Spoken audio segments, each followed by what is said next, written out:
Hello guys, welcome to sports in Kannada. ನಾವಿವತ್ತು RCB ಹಾಗೂ KKR ನಡುವಿನ ಪಂದ್ಯದಲ್ಲಿ RCB ಬ್ಯಾಟಿಂಗ್ ಹೈಲೈಟ್ಸನ್ನು ನೋಡ್ಕೊಂಡು ಬರೋಣ. ಮೊದಲು ಟಾಸ್ ಗೆದ್ದು ಬ್ಯಾಟಿಂಗ್ ಮಾಡಿದ RCBಗೆ ಉತ್ತಮ ಆರಂಭ ಸಿಗಲಿಲ್ಲ.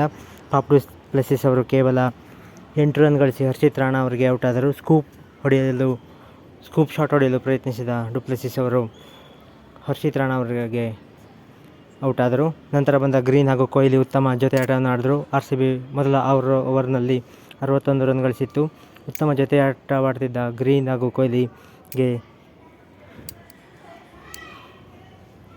ಗ್ರೀನ್ ಅವರು ರಸೆಲ್ ಅವರಿಗೆ ಒಂದು ಸಿಕ್ಸನ್ನು ಹೊಡೆದಿದ್ದರು. ನಂತರ ನೆಕ್ಸ್ಟ್ ಬಾಲ್ನಲ್ಲಿ ರಸೆಲ್ ಅವರಿಗೆ ಬೋಲ್ಡ್ ಆದರು. ಗ್ರೀನ್ 33 ರನ್ ಗಳಿಸಿ ಔಟ್ ಆದರು. ನಂತರ ಬಂದ ಮ್ಯಾಕ್ಸ್ವೆಲ್ಗೆ 2 ಜೀವದಾನ ಸಿಕ್ಕರೂ ಕೂಡ ಕೇವಲ 28 ರನ್ ಗಳಿಸಿ ಮ್ಯಾಕ್ಸ್ವೆಲ್ ಔಟ್ ಆದರು.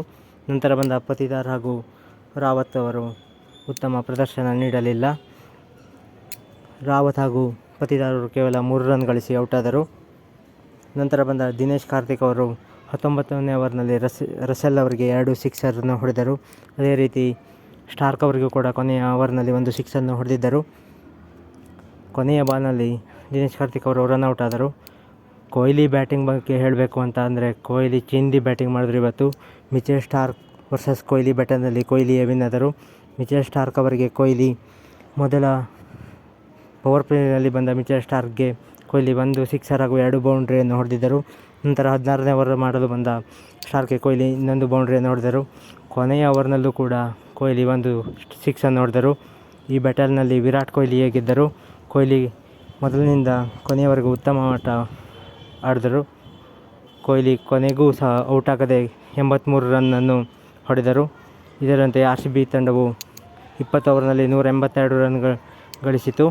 KKRಗೆ 183 ರನ್ ವಿನ್ ಆಗಲು ಟಾರ್ಗೆಟನ್ನು ನೀಡಿದರು. KKR ಪರ ರಸೆಲ್ ಅವರು 2 ವಿಕೆಟ್, ಹರ್ಷಿತ್ ರಾಣಾ ಅವರು 2 ವಿಕೆಟ್, ಸುನಿಲ್ ನರೇನ್ ಅವರು 1 ವಿಕೆಟನ್ನು ಪಡೆದರು. ಮಿಚೆಲ್ ಸ್ಟಾರ್ಕ್ ಅವರು ಇವತ್ತು ಕೂಡ 1 ವಿಕೆಟ್ ಪಡೆಯದೆ 4 ಓವರ್ಗೆ 47 ರನ್ನನ್ನು ನೀಡಿದರು.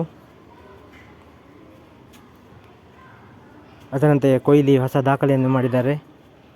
RCB ಪರ ಅತಿ ಹೆಚ್ಚು ಸಿಕ್ಸರ್ ಗಳಿಸಿದ ಆಟಗಾರನಾಗಿ ಹೊರಹೊಮ್ಮಿದ್ದಾರೆ. ವಿರಾಟ್ ಕೊಹ್ಲಿ ಅವರು 242 ಸಿಕ್ಸರನ್ನು ಹೊಡೆದು ಕ್ರಿಸ್ ಗೇಲ್ ಅವರ 239 ಸಿಕ್ಸನ್ನು ಹಿಂದಾಕಿದರು. ಅದರಂತೆ IPLನಲ್ಲಿ ಅತಿ ಹೆಚ್ಚು ಸಿಕ್ಸರ್ ಹೊಡೆದ 4ನೇ ಆಟಗಾರನಾಗಿ ಹೊಮ್ಮಿದ್ದಾರೆ. ಧೋನಿ ಅವರ 239 ಸಿಕ್ಸನ್ನು ವಿರಾಟ್ ಕೊಹ್ಲಿ ಅವರು ಇವತ್ತು ಹಿಂದಾಕಿದರು.